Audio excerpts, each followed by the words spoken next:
Inside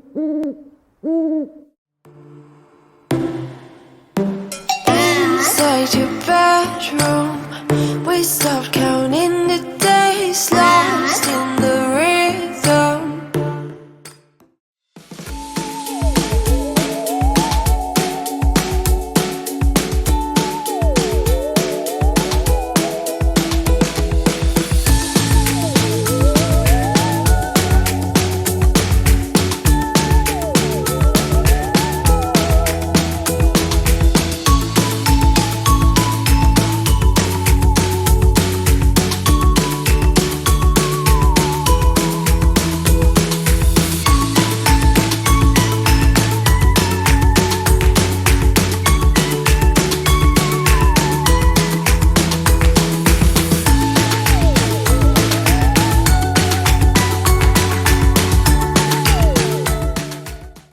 Okay guys, we have to be kind of quick and kind of sneaky because Alex is still in the house. If you are new around here, hi, hello, welcome. My name is Amy Prokopis. I am a paranormal romance and romantasy author. I have 10 books out and one that we'll be releasing hopefully in the next few months in probably end of December or January. I'm excited about that. I'm excited about you being here. So let's talk about the video. I did this video last year about the same time, right before Halloween, the making a boo basket for my husband video. I am doing it with a little bit of a different theme, and I'll explain the difference here in a little bit. But last year I turned it into an opportunity to do a Q&A, just some like fun author-esque questions that I asked on mostly Instagram, and then compiled a list. So some of the questions today are from there. Some of them are questions that I have had in the past from like other places and I've just kind of held on to. So that's what we're going to be doing today. So while I show you guys how I am completing and putting together this boo basket for my husband, I will be answering author questions as we go. So super, super fun. Let's go ahead and get into it. I'm going to change the view. Again, I just said that we have to be a little bit quick and a little bit quiet because my husband is actually down the hall with my son playing video games, having some quality time. So I booked it back here real fast to work on stuff, and I'm going to hurry up and film this Q&A and get his basket ready so that it's ready before Halloween. So that is what we are doing today. Let's get into it. Hello, welcome back. Different view. I'm sitting on the floor of what I call the writing room. I have all of my books over here. These books are all available on my website in signed copies. Speaking of, you get a nice little sticker, a signed bookmark. You get it all packaged and stuff. Super fun. That is available on my website and it is fully stocked. So if you would like a signed paperback, or maybe you already have a paperback, but you would like it personalized, I also have signed book plates that you can stick in the front of your book. These are also for sale on my website. So there's that. Now let's get into how the theme is a little bit different for this year's boo basket. This year I decided to do things a little different. Last year I did my husband's favorite candies and snacks, that kind of thing. But my husband's job, starting this last year, changed. He is a high school principal, and it means that sometimes he works really long hours, and sometimes some things about his day are really inconsistent. So depending on like the events of the day, what happens, what he may have to like address during the day, sometimes his lunch gets moved and sometimes it doesn't happen at all. And then sometimes they're up there working late and they don't expect to. So it's just the life of working in public education. Honestly, I've been there myself. And so I kind of know what it entails, although I know principals have a lot more on their plate in different ways, a lot more responsibility. So I wanted to make a boo basket, not just filled with his favorite snacks and treats, but also filled with things that he could keep at the office for those moments when like he hasn't eaten all day and needs a snack. or they have to work late and he needs a pick-me-up, those kinds of things. And so this year's Boo Basket is a combination of those things. So let me show you what we are starting with, and we will get into some author questions. I'm going to start with the items I'm getting to package all of this up. I actually am recycling this year. So I used this fun basket last year for the Boo Basket, and we are using it again this year. I'm just going to fill it up like I did. I am going to drop this basket off at some point this week at his workplace, just because I want a lot of these items to be things he can keep at the office. So, and then some of them are things he can share with other people in his office. So we're gonna do this. I save package elements from like birthdays, Christmas. I save the packaging. I think a lot of people do this, and I just stuff it away in my author closet. Sometimes I've pulled it out to use it for like book photos and things, so it comes in handy. And some of the things I have saved, I have this wrapping paper that I will be putting in the bottom of the Boo Basket. I'm gonna do that now. And also this orange tissue paper, just to add a little bit of color. So I'm going to start by sticking that in the bottom of this basket first.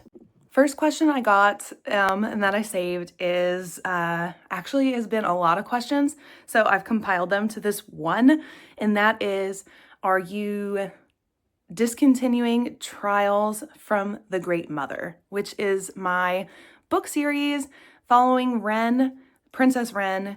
It's sort of a Brave-esque plot, Disney's Brave. So she wants to overthrow her brother and her father's reign because they are horrible rulers and rule with an iron fist, and are also very abusive to other people within their realm in this world. So she, in order to do this, she has to get out from under them first. And part of that is ensuring that she's not married off. And so in this world, they have a trial for marriage. She enters herself into the trial of marriage to try and win her own hand, because that would win her freedom from the kingdom and start her ability to then lead a rebellion against her family. So that is that book. It is an epic romantasy, and I released book 1 in the spring. And recently, like a few weeks ago, I said that I would be pushing off book 2. I was scheduled to start writing that in like November, and I decided that I would push it back because I had a different idea that was just coming on really, really strong. So some people asked, are you discontinuing it? How far are you pushing it off? And while I don't really have the ability right now to tell you guys too much about this new project, I can tell you that I am not discontinuing Trials from the Great Mother. I will come back to book 2, but I don't believe that will be coming until 2027. I'm just pushing it back long enough to do this new project, which is not a really long-term thing. It'll be a 2026 thing, one and done. Sort of spiel, really fun. That way I can center myself a little bit more around vampires for 2026 with Curse of Wings and Darkness, and focus on finishing that project in that world before I move on and dedicate myself back to this romantasy epic world. So that's the spiel. So no, I'm not discontinuing it, but I do think it's going to be a full year before you get book 2. The first item that I am including in this Boo Basket is going to be the largest, so I can piece everything around it a little better. Alex, my husband, is a really big fan of barbecue chips, and he's also kind of a snob when it comes to barbecue. We had some friends over a few weeks ago to help us decorate for Halloween, and they brought a ton of snacks, charcuterie board kind of thing, and these chips were among what they brought, and they are so, so good. They are our new favorite chips. He loves them, and so I got a giant bag for him to keep in the office. So I will be putting that first into his boo basket. Next for the Q&A is I got asked a couple questions about like my day job and what my schedule looks like, because I used to talk a lot a few months ago about my shifting schedule, how I was getting certified as an LPC, which stands for Licensed Professional Counselor. So I provide therapeutic services to people, and that is part of what I do. I say it's my day job because it's my full-time job, but the truth is that writing is also my full-time job. So I have two full-time jobs, and some people were asking how these two things work together. And so I'm going to explain that. So the way my job as a therapist works is I pretty much set my own schedule. I am contracted essentially. So I don't work for a company necessarily. It's kind of like how a hairdresser rents a booth at a salon. So they don't really work for the salon, but they work there. And that's kind of how it works in the realm of the private therapy that I do. So yes, I work at a therapy agency. I have an office there, but I set my own schedule and set my own hours, and I take off time whenever I want. And that is how it works. So I'm paid by clients. I'm not paid like a normal salary since I'm not working underneath them directly. So the way it works with my author life is that I adjust my time here at therapy to fit what my needs are as an author. Give or take, I don't change things a ton. I do have kind of a set schedule at my day job as a therapist. I do work part-time Fridays to make more time for writing and author things. And I also have set a block of time at the very front of my schedule every single morning that is dedicated writing author time every single day. So I have it all built into my schedule.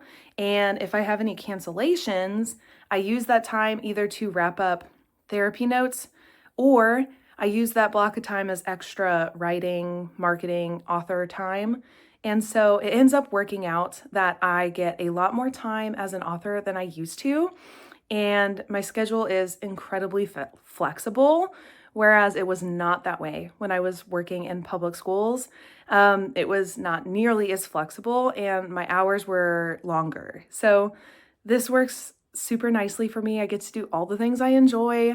And over time, as author stuff blooms and grows, because every time I release a book, and it seems like every single month I do better and better, the plan is to scale back the number of clients and the number of hours I work as a therapist, which will be really easy to do gradually. And I will just replace some of that time with author time. So it will be a really easy give and take. So that is how my schedule works now. Yeah, I hope that completed all of the questions, because there were a lot of questions about like what my day routine looks like. Next up for the boo basket is I'm just going by size, so the next largest item, which is this Nature Valley biscuits. These little peanut butter biscuits, they're like little sandwiches. They are delicious. A nice little kick if you need a little bit of sugar, but also need a little bit of protein and such. So they just make for really nice snacks for on the go. We love them. Our son does not. We found that out very quickly, and then they became our favorite snack. So that is what these are. They're gonna go in the basket next. This was a fun one. Somebody asked what my coffee order is, because I'm always drinking coffee. I put it in a lot of my like B-roll shots between like transitions in my vlog. Coffee is something that's like every Sunday, every Saturday in the shot somewhere. Honestly, I probably drink way too much coffee. I have a lot of it every day while I'm at work. Always have it around at the house. There's almost always a pot of coffee going, and because of that, we go through coffee makers very quickly in the Prokopis household. So how do I take my coffee? I take my coffee black. I don't put any cream or sugar in it. Occasionally, I will drink something a little bit fancy, but funny things to know about me that I've actually posted about on social media recently is I am sensitive to dairy products. So I don't put cream, and I don't like super sweet stuff. I don't like candies very much. I don't like sweets. I like dark chocolates. I like things on the more bitter side. And so that's part of why I also really enjoy black coffee. So I don't put cream or sugar in my coffee. And when I do have a fancy coffee, I get a milk alternative, like an oat milk. But honestly, I don't even order those very often. I really like pumpkin spice lattes, and I know you can get them with dairy alternatives, but I haven't had a pumpkin spice latte in years just because I'm so used to the way I drink coffee and I like it that way. So if that answers that question, I take my coffee black. Speaking of drinks, this is the perfect transition. The next thing going into the boo basket are 2 bottles of orange Coke. I am amazed how much I love these, and my husband loves them. So me personally, I don't like fruit flavored stuff. I hate orange soda. It's my least favorite drink. And so it's really funny that I like the orange cream Coke. I cannot believe that I actually enjoy that, but I do. It's my favorite drink that's not coffee, to be honest. And we keep them in the house pretty regularly now. So I decided a couple bottles of these would be perfect to stick in the boo basket for those moments when he doesn't want to drink the office coffee, but would like a little bit of a caffeine or something pick me up. So I'm going to put those in the basket. I was asked what the biggest difference from my author life now is from when I started. I'm interpreting this question to mean like, what do I do differently than when I started? And honestly, I would say the biggest difference for me is how much more time I spend on marketing than when I first started. When I first started, not gonna lie, I was so focused on learning the process of self-publishing, the publishing industry from that lens, and just the elements that go into producing a book that I did not even think about the fact that I would need like a rock solid marketing strategy until after I had published the book. And that is something I think a whole lot more about going into publishing a book is how will this be marketable and in what ways? And how does this speak to my audience now and relate to what they would like to read? I don't put a ton of stock in writing to market, to be honest. I just kind of carve out my own world as far as what I like to write.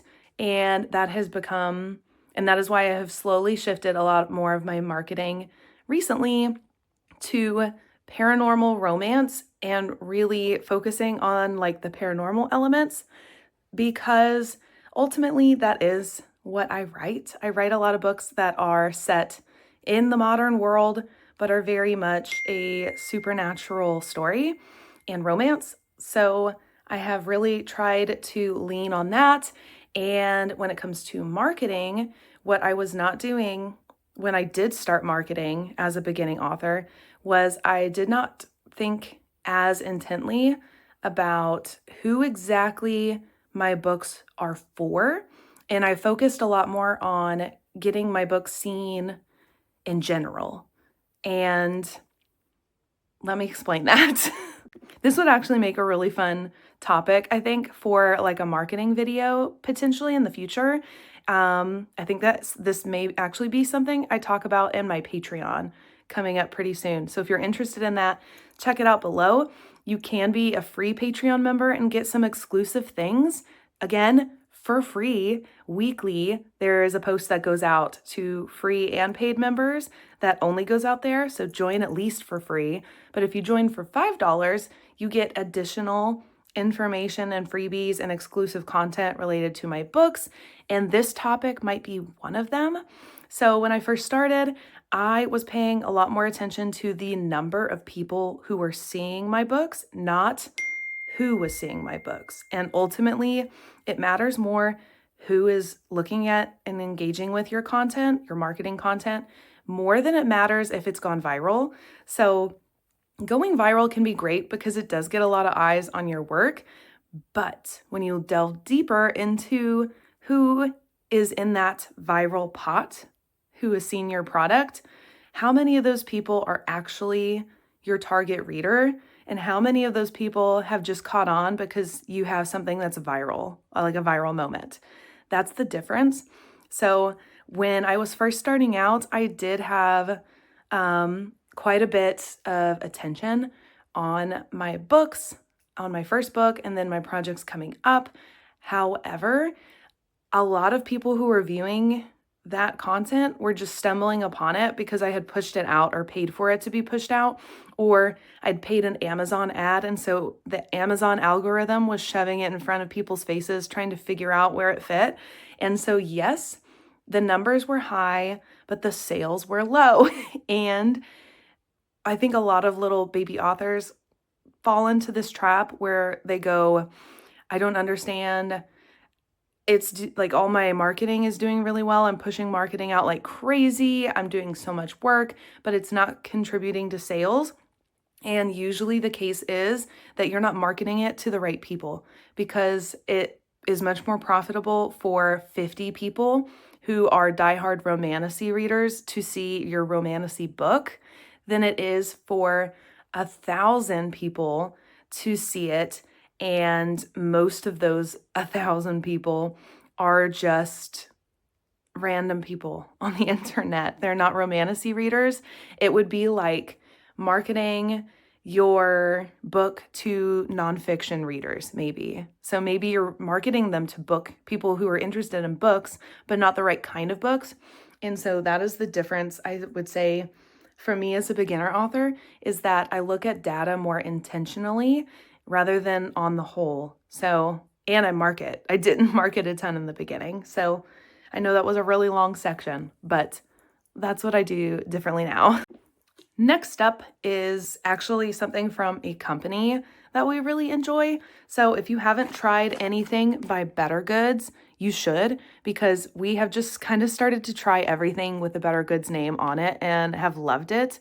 We love their dairy alternative ice creams. They are my favorite ice creams. So we buy those in the like little pints. They are amazing. We love there's this salsa we adore, and guacamole chips. Oh, I love those guacamole chips so much, especially with the salsa. But I saw this week. I have not tried it. Neither has Alex. It's not very pretty because it has the little packet right here. But it's this honey habanero beef jerky. And I think this would make for like kind of a fun snack.